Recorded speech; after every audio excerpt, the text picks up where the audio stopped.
Sağlık Müdürümüz Doktor Sayın Mehmet Hakan Pamukçu'nun konuşması, AK Parti Batman Milletvekili Sayın Ziver Özdemir'in konuşmaları, Valimiz Sayın Hulusi Şahin'in konuşmaları, başarı belgesi ve plaket Doktor Sayın Mustafa Ay Beyefendi'nin kürsüye davet ediyorum. Sağlık camiasının bir ferdi olarak söylemek isterim ki işimizin başındayız. Ve bu mücadeleyi kazanana kadar da işimizi yapmaya devam edeceğiz. Pandemi süresince biz bunları yaşarken bizleri unutmayan, bu zor zamanlarda bizlere her türlü desteklerini sunan, başta Sayın Valimiz ve Milletvekilimiz olmak üzere özellikle pandemi kurulunda yer alan kurum yöneticilerimize en içten duygularımla teşekkürlerimi sunuyorum. Sayın Garnizon Komutanım, Başsavcım, Sayın Rektörüm, çok kıymetli mesai arkadaşlarım ve çok kıymetli sağlık teşkilatımızın mensupları. Bugün bu pazar günü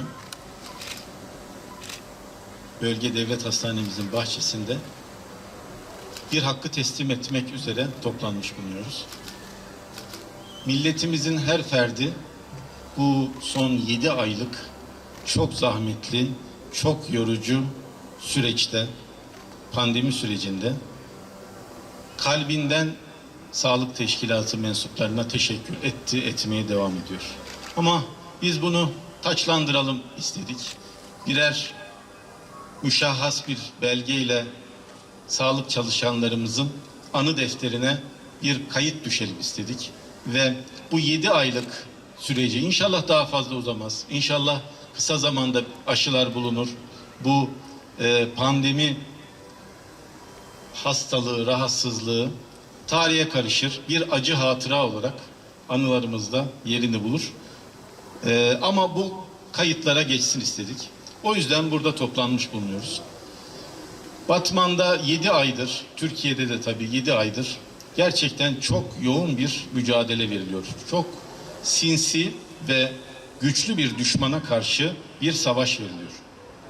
Batman'da 5000 civarında sağlık çalışanımız, sağlık ordumuz bu savaşı ilk günkü gayretle, ilk günkü kararlılıkla devam ettiriyorlar. Ve bu 5000 sağlık çalışanımıza pandemi kurulumuzun üyeleri, Hıfzı Kurulumuzun üyeleri, kamu kuruluşlarının tüm mensupları, ilgili ilgisiz, sağlıkla alakası yok gibi görülmeyen ne kadar kamu kuruluşu varsa, hatta kamu kuruluşlarının da ötesinde mahalle muhtarlarına kadar ne kadar kamu hizmeti yapan kurum, kuruluş, dernek varsa tamamı destek verdi.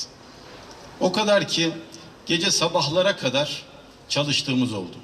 PTT memurundan bekçiye, jandarma subayından polis memuruna, adliye personelinden üst komutanlığındaki askerlerimize, aklınıza gelebilecek ne kadar kamu kuruluşunun personeli varsa hizmet etmeye devam etti. Hedefimiz şuydu, tabii ki ön cephede sağlık çalışanları oluyor. Biz onların yerine tedavi yapamayız, onların yaptığını yapmamıza imkan yok. Bizimki onlara destek olmaktı. Mesela arkanızda görüyorsunuz bazı araçları. Bunlar sadece bir kısmı.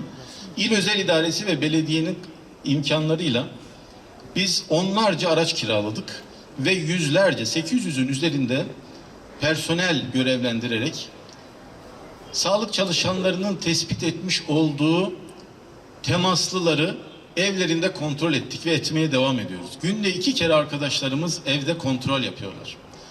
Ki filyasyon ve o izolasyon tam olarak tespitleri gerçekleşsin ve vatandaşlarımızın hem ihtiyaçları görülsün hem de sokağa çıkarak hastalığı yaymasınlar diye. Bugün hazırladığımız belgeler biz temsilen birkaç arkadaşımıza sunacağız ama tüm sağlık çalışanlarımıza, yani 5000 sağlık çalışanımızın tamamına bu madalyaları, sonuna kadar hak ettiği madalyaları takdim edeceğiz. Doktor Sayın Murat Küçükkaya,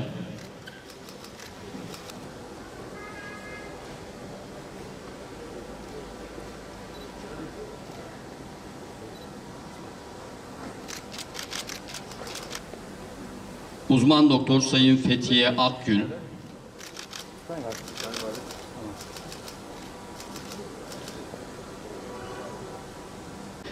Sayın Mahsum Taymur,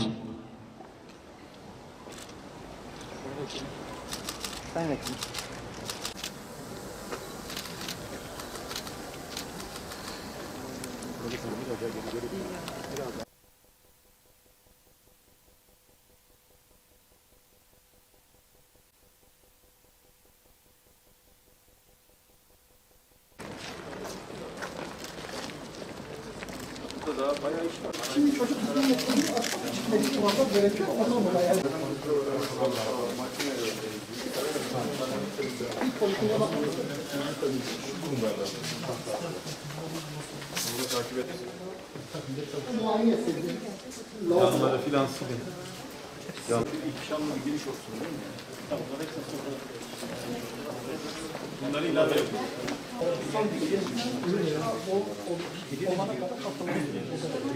Sistem öyle.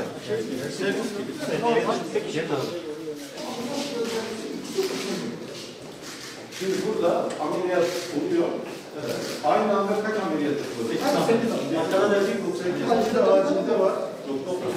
Burada aynı zamanda duruma göre röntgen de çekiliyor. Değil mi? İki oda. O insanlar da var.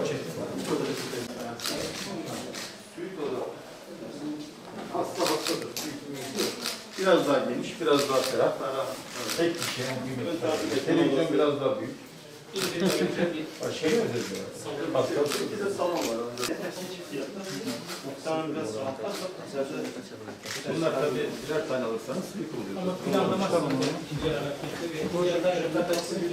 oluyor. Temizlik ve taşınma süreci devam ediyor. O da bir 10-15 gün içerisinde tamamlanacak ve aralığın ilk haftası itibariyle hastanemizi açmış olacağız. Biraz önce Sayın Milletvekilimiz konuşmasında ifade ettiler. Biz burayı mevcut bölge devlet hastanesi ile birleşerek, zaten projeyi de öyle yazmışlar. Yani ikisini birbirine birleştirecek aksları da planlamışlar.